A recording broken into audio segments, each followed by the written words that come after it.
Administration के बाद हम लोग का अगला नंबर है मराठास में पढ़ने का। मराठास की आर्मी, ये लोग की आर्मी किस तरह की सेटअप किए थे। तो ये तो हमें पता है कि मराठा आर्मी बहुत ही पावरफुल थी और बहुत ही वेल ऑर्गेनाइज्ड थी, और इनके पास बहुत अच्छे अच्छे कमांडर्स भी थे। और दूसरी बात क्या है, लिख लीजिएगा, the Marathas were famous for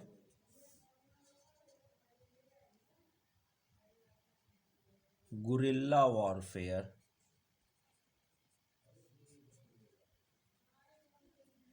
क्या है, गुरिल्ला वारफेयर के लिए ये लोग बहुत फेमस थे। और गुरिल्ला वारफेयर में क्या होता है कि छुप कर वॉर किया जाता है, जैसे टुकड़े टुकड़े में, आर्मी टुकड़े टुकड़े में रहती है और छापा मार, इसको क्या था, छापा मार, कि जैसे। और वो आप देखो तो महाराष्ट्र का जो ट्रेन है वो क्या है, प्लेट्यू वाला है। तो ऐसे ऐसे कई जगह, मतलब हिल्स तो नहीं मिलेंगे लेकिन इस तरह से आपको प्लेट्यू वाला एरिया देखने को मिलेगा। तो अब यहाँ से मान लीजिए कोई आर्मी जा रही है, तो ये क्या करते थे, एक टुकड़ी यहाँ पर एक इकट्ठा हो गई, एक टुकड़ी यहाँ इकट्ठा हो गए। जैसे ही इधर से दुश्मन की आर्मी आई, मान लीजिए इधर से ये दुश्मन की आर्मी जा रही है, तो इधर से इन्होंने अटैक कर दिया और इधर से इन्होंने अटैक कर दिया। फटाफट फटाफट इन्होंने क्या किया, 10 20 50 को मारा और फिर इधर दूसरी टुकड़ी इधर गायब हो गई। या तब तक यहाँ पर क्या है, कुछ और छुपे हुए हैं। अब छुपे हुए के छुप के बैठे हैं मराठा आर्मी वाले। अब मान लीजिए यहाँ से पहले तो कुछ को निपटा दिया, अब इधर से अगर ये सब इसका पीछा करते हुए इधर जाएंगे तो ये भी इकट्ठे, ये भी इकट्ठे, यहाँ भी इकट्ठे। अब ये सब मिलकर क्या करेंगे, इन सब को ख़त्म कर देंगे। तो इस तरह से इनका गुरिल्ला वारफेयर मेथड बहुत सटीक था और इनको कोई भी हरा नहीं सकता था।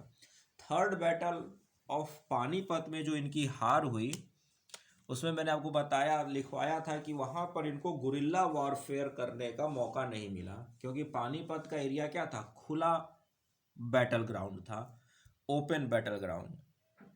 वहाँ आप गुरिल्ला टेक्निक नहीं अपना सकते। ये जो हिली एरिया होते हैं, हिली कह लीजिए या प्लेट्यू वाले इस तरह के जो एरिया होते हैं, वहाँ पर आप गुरिल्ला वॉरफेयर तो अपना सकते हो, लेकिन ओपन ग्राउंड में नहीं। और आदिल शाह सॉरी अहमद शाह अब्दाली जो था, उसके पास क्या था भाई, ओपन ग्राउंड में लड़ने का बहुत बढ़िया तजुर्बा था, और इनके पास ओपन ग्राउंड में लड़ने का तजुर्बा उतना अच्छा नहीं था। तो ये सब जो ऐसे कुछ मैटर थे जिसकी वजह से क्या हुआ, इनको थर्ड बैटल ऑफ पानीपत में हार भी मिली थी, और साथ में मैंने बताया था कि इनको बैकअप भी नहीं मिला। खैर, नेक्स्ट पॉइंट लिखिएगा, तो वहाँ हम लोगों ने वो चीज़ें डिस्कस कर रखी हैं। नेक्स्ट पॉइंट लिखिए, the regular standing army known as paga. कितने, क्या कहा जाता था, पगा। इन्होंने अपनी रेगुलर स्टैंडिंग आर्मी को बना रखा था पगा, बोला था पगा।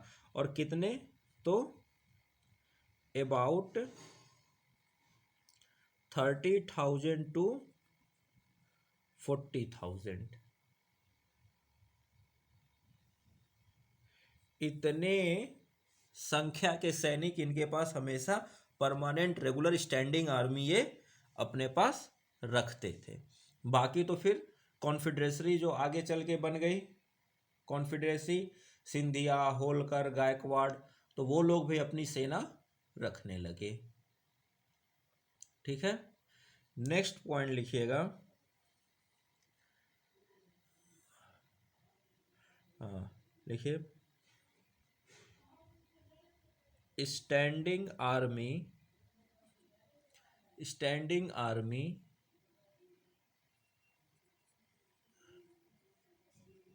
Supervised bye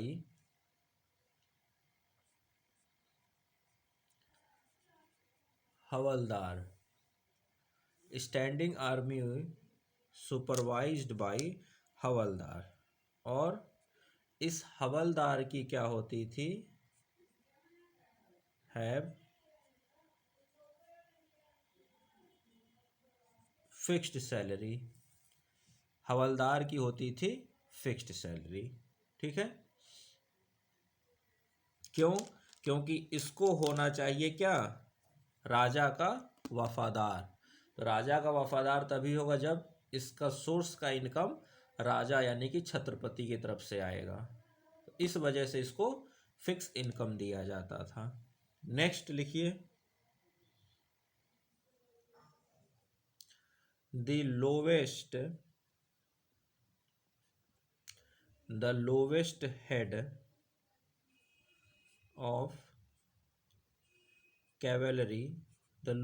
of cavalry was called नायक। तो नायक जो होता था ये क्या होते थे? कुछ जैसे 10 सैनिक 20 सैनिक का एक अपना ग्रुप है, उनका उस कैवेलरी मैन है, उनका एक हेड है नायक। ऐसे करके ढेर सारे नायक हो गए तो कुछ और हुआ, फिर वो ढेर सारे हो गए तो फिर हवलदार बन गए। इस तरह से सीरीज चलती थी।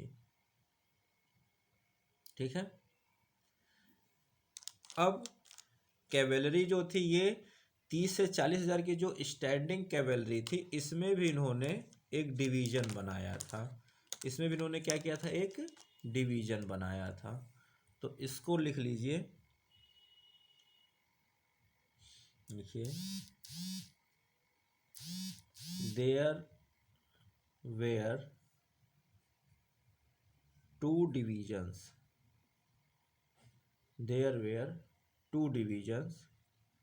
in the मराठा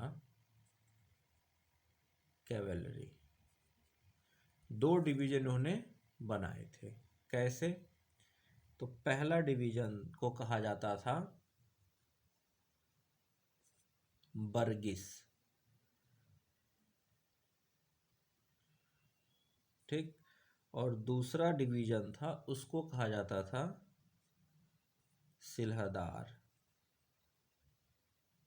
एक डिवीजन था बर्गिस और एक डिवीजन था सिलहदार्स। तो दोनों में अंतर क्या था?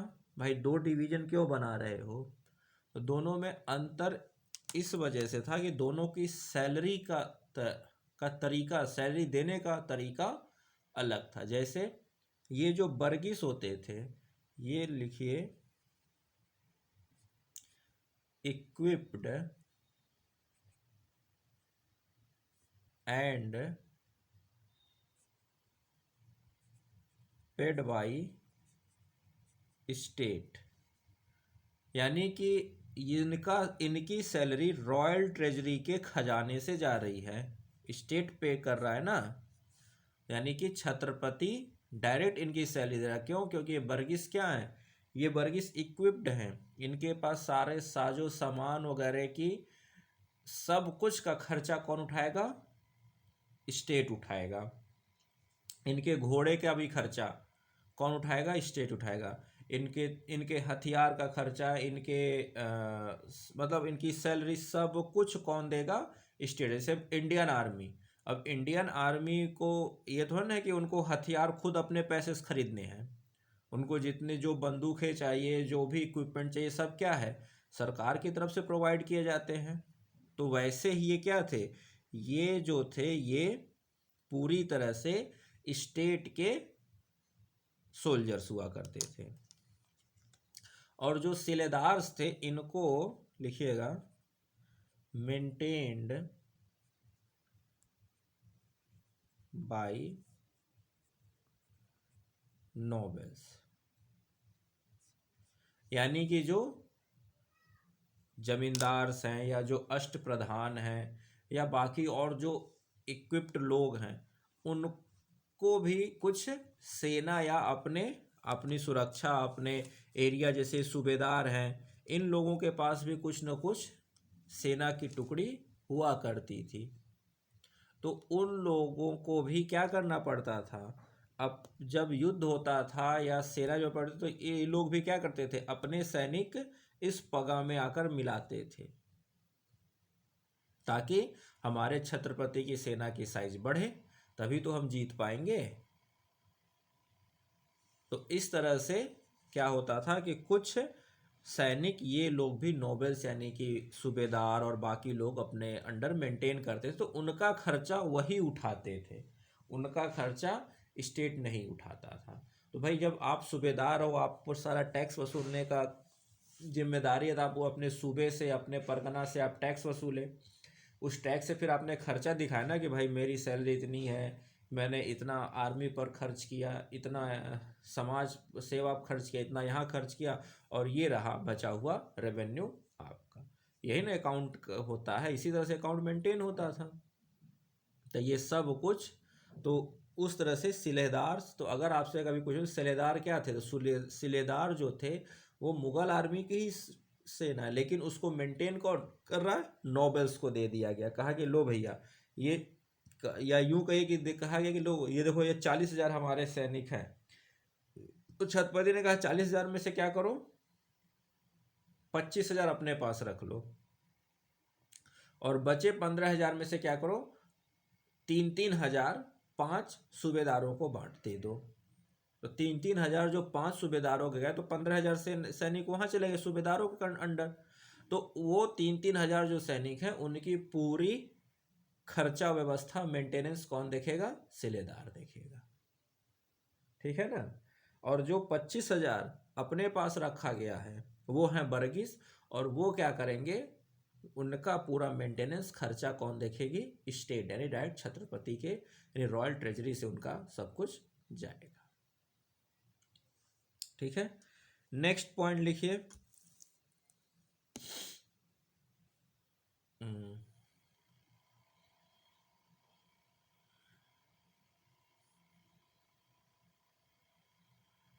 हाँ लिखिएगा, फुट सोल्जर्स, फुट सोल्जर्स को क्या कहा जाता था, मावली।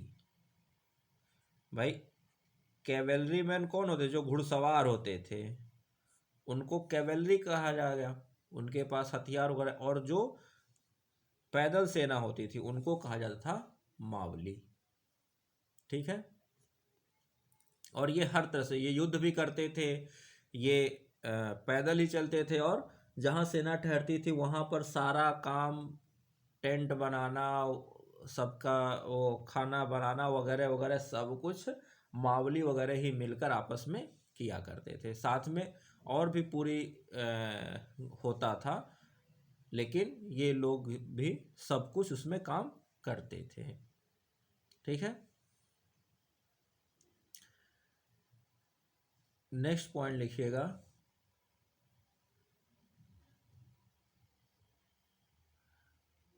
मतलब एक चीज़ ये भी था कि कई बार ऐसा होता था कि जब युद्ध नहीं है, शांति है, तो जो पीजेंट्स वगैरह होते थे वो अपना खेत खलियान में काम करते थे, और जब युद्ध होता था तो बहुत से पीजेंट इस तरह ट्रेंड थे कि वो लोग राजा के साथ, यानी अपने छत्रपति के साथ युद्ध लड़ने के लिए भी तैयार हो जाते थे।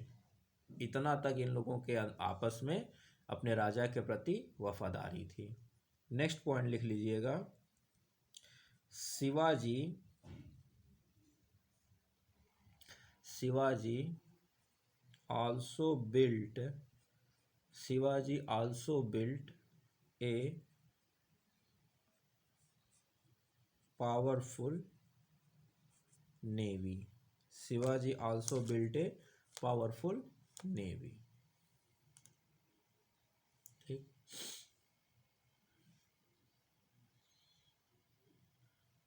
नेक्स्ट पॉइंट लिखिएगा, लिखिए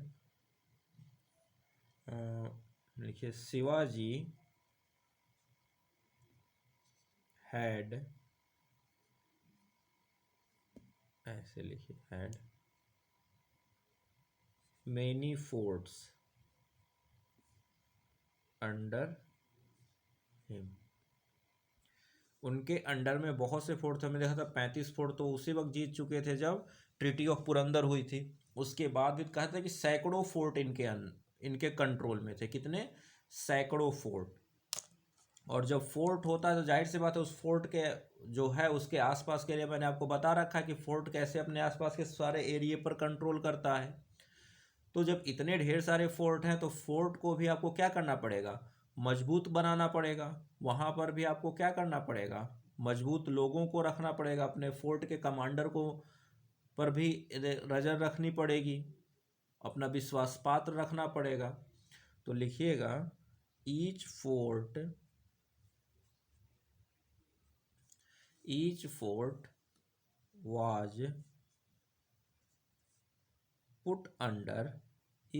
was put under the charge of three officers. ये नहीं कि एक ऑफिसर को ही सब कुछ दे दिया और वही कंट्रोल करे, पता चले वही ऑफिसर धोखा दे दिया तो सब कुछ खत्म हो गया, फोर्ट हाथ से चला गया। तो 3 ऑफिसर रखे, 3 ऑफिसर्स ऑफ इक्वल रैंक।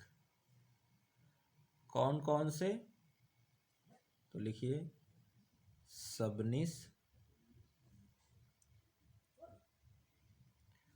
करदर और सर्रे नौबत।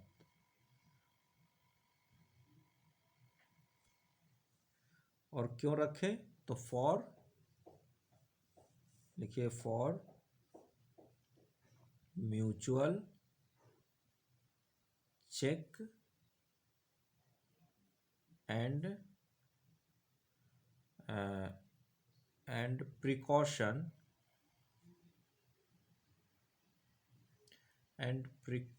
Precaution against treachery. भाई एक ऑफिसर तो बिक सकता है, एक ऑफिसर बेईमानी कर सकता है, सारे ऑफिसर को बेईमानी करने के लिए सोचना पड़ जाएगा। तो इस तरह से इन्होंने अपने पूरे मिलिट्री सिस्टम को बनाया, खासकर जिसमें से इन्होंने पगा यानी कि अपनी जो स्टैंडिंग आर्मी थी उसको पगा कहा। पगा में 2 हिस्से किए, बर्गिस और सिलहदर। जो मैक्सिमम बर्गिस हुआ करते थे जिसको स्टेट खुद ही सब कुछ अपना पेमेंट वगैरह करता था, और सिलहदार नोबल से कंट्रोल था। और जो फोर्ट था, फोर्ट पर 3 ऑफिसर्स, सबनिस, करदरर और सरे नौबत। और ये जो होते थे ये क्या करते थे?